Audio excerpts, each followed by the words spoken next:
അതിൽ ഇപ്പോൾ നമ്മൾ നല്ലൊരു യോഗം കഴിഞ്ഞിട്ടാണല്ലോ വരുന്നത്. 51 ആളുകളാണ് നിക്ഷേപത്തിനുള്ള താല്പര്യം പ്രകടിപ്പിച്ചിട്ടുള്ളത്. വളരെ പോസിറ്റീവായിട്ടുള്ള ഒരു കൺക്ലൂഷനായിരുന്നു ഉണ്ടായിരുന്നത്. നിങ്ങൾ ശ്രദ്ധിച്ചിട്ടുണ്ടെങ്കിൽ അറിയാം, സാധാരണ രണ്ടാം ദിവസം ആകുമ്പോഴേക്കും സമാപനത്തിന് ആൾ കുറവായിരിക്കും. തുടങ്ങാൻ തന്നെ നമ്മൾ കുറച്ച് വൈകും. ഇത് ഉദ്ഘാടനത്തിനുണ്ടായ അത്രയും ആളുകൾ തന്നെ സമാപനത്തിനുണ്ടായി. നല്ല പാനൽ ഡിസ്കഷൻ. അപ്പോൾ നിങ്ങളെല്ലാവരും ഈ ഒന്ന് മാധ്യമങ്ങൾ ഇത്തരം കാര്യങ്ങൾ പറയുമ്പോൾ കാര്യങ്ങൾ മനസ്സിലാക്കി കാര്യങ്ങളിലേക്ക് പോകുന്നതായിരിക്കും ഉചിതം. ഇപ്പം ഞങ്ങൾ വ്യവസായം തുടങ്ങുമ്പോൾ ഞാൻ പോലും അറിയണ്ട,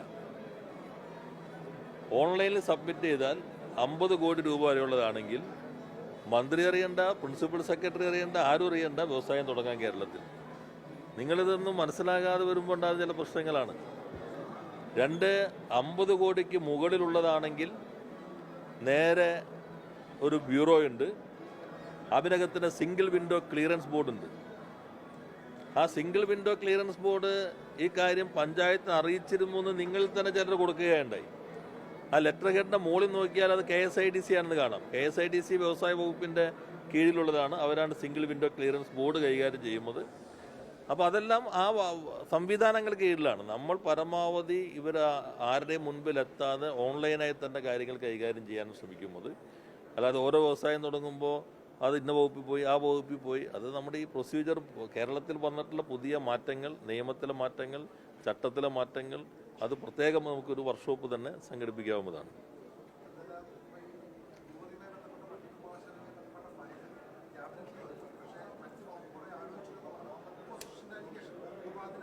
അപ്പോൾ നിങ്ങൾ ചോദിക്കേണ്ട ചോദ്യം എന്താ? നിങ്ങൾ എന്നോട് ചോദിക്കരുത്, പറഞ്ഞവരോട് ചോദിക്കണം. ഏത് വകുപ്പുമായിട്ടാണ് റൂൾസ് ഓഫ് ബിസിനസ് പ്രകാരം ആലോചിക്കേണ്ടിയിരുന്നത്? ഇനി അവർ പറഞ്ഞില്ലെങ്കിൽ നിങ്ങളുടെ അഭിപ്രായം എന്താ? അങ്ങനെ ഫയൽ വന്ന് ആരുമായിട്ട് ആലോചിക്കണം? നിങ്ങളാരൊന്നും പറയാത്ത സാധാരണ നടപടിക്രമം, പുതുതായിട്ട് സാമ്പത്തിക ബാധ്യത ഉണ്ടാക്കുമ്പോഴാണെങ്കിൽ ധനവകുപ്പായിട്ട് ആലോചിക്കണം. നിയമപരമായ പ്രശ്നങ്ങളുണ്ടെങ്കിൽ നിയമവകുപ്പുമായിട്ട് ആലോചിക്കണം. മറ്റേതെങ്കിലും വകുപ്പുമായി ബന്ധപ്പെട്ട പുതിയ പ്രശ്നങ്ങളുണ്ടെങ്കിൽ ആ വകുപ്പുമായിട്ട് ആലോചിക്കണം. ഇവിടെ പ്രഖ്യാപിക്കപ്പെട്ട ഒരു നയത്തെ അടിസ്ഥാനപ്പെടുത്തിയ തീരുമാനമാണ്. അതിന് കൂടുതൽ വേണമെങ്കിൽ നിങ്ങൾ ബന്ധപ്പെട്ട വകുപ്പ് മന്ത്രിയോട് ആരാഞ്ഞാൽ കുറേ കൂടി വ്യക്തത വരും. നമ്മൾ കാണേണ്ടത്, നിങ്ങളിപ്പോൾ കുറച്ച് സമയം ഈ നേരത്തെ ടെൻഡർ ആയിരുന്നല്ലോ, ഇപ്പോൾ ടെൻഡർ പോയി. വ്യവസായം തുടങ്ങാൻ ടെൻഡർ വിളിക്കണം എന്ന് ലോകത്ത് ആദ്യമായി ആവശ്യപ്പെട്ട, എന്തുകൊണ്ട് ടെൻഡർ വിളിച്ചില്ല എന്നൊരു ചോദ്യം മണിക്കൂറുകളോളം നിങ്ങളും കൊണ്ടാടി.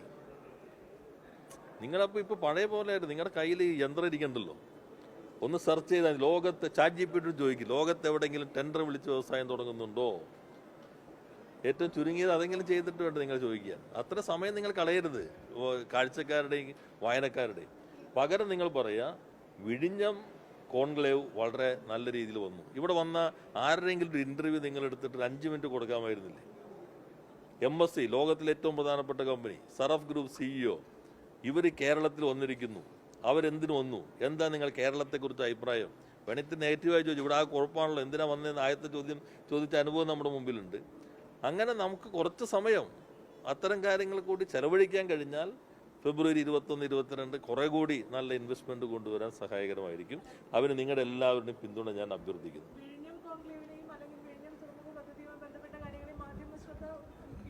വേണ്ടത്ര വന്നില്ല, എന്നാൽ നിങ്ങളുടെ സഹകരണത്തിന് പ്രത്യേകം നന്ദി.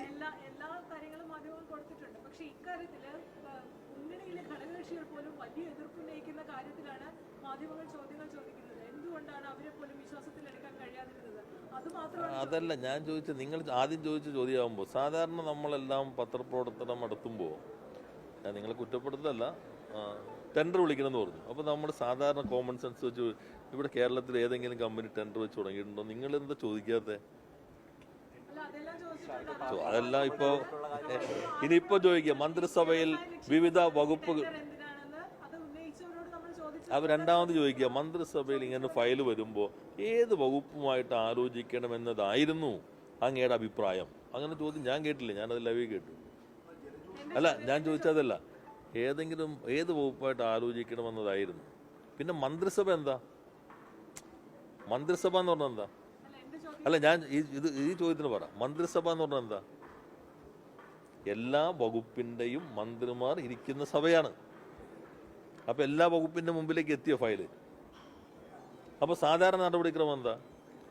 ഈ വകുപ്പിൻ്റെ മന്ത്രി പറയും ഈ പ്രശ്നം ഞങ്ങൾക്കൊന്ന് ചർച്ച ചെയ്യേണ്ടതുണ്ട് എന്ന്.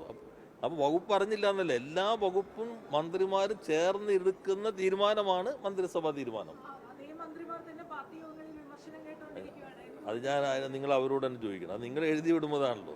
ഞാൻ പറഞ്ഞു, ഇപ്പം നമുക്ക് കുറേ കൂടി ഭാവനയാണല്ലോ കൂടുതൽ വരുന്നത്. ഇപ്പം ഇന്നൊരു പത്രത്തിൽ കണ്ടു വ്യവസായ മന്ത്രി ഞാൻ ആ സ്ഥലത്തേ ഇല്ല. എന്ത് ഞാൻ പറഞ്ഞ ഞാനില്ല, സ്ഥലത്തേ ഇല്ല. സ്ഥലത്തില്ലാത്ത യോഗത്തിൽ എൻ്റെ അഭിപ്രായം കേട്ടു എന്ന് എഴുതിയിട്ടുണ്ട്. അപ്പോൾ നിങ്ങൾ ഭാവനയിൽ നിന്ന് കുതറി മാറി വസ്തുതയിലേക്കും യാഥാർത്ഥ്യത്തിലേക്കും കുറെ കൂടി വരണം.